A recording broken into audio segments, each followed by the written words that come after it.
জয় মা দুর্গা।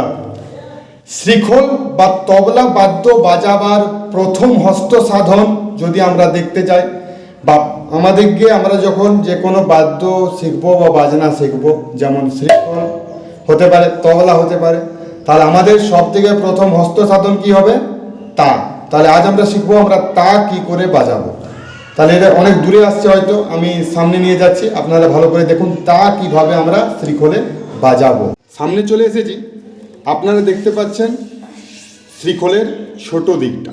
তাহলে এখানে আমরা তা বাজাতে গেলে সব সময় আমাদের এই আঙুলের কাজ আছে। তাহলে এই আঙুলে আমরা কাজ করব, এইখানে জোরে কালোর উপরে জোরে আমাদেরকে মারতে হবে। এখানে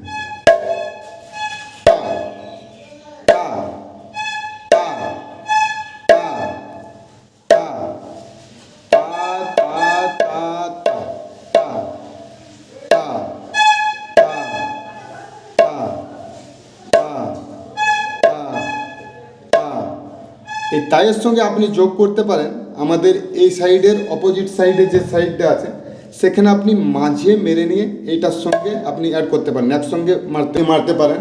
ওটা যেমন দেখালাম সেরকম মারতে হবে, আর এখানে এমনি করে আসতে।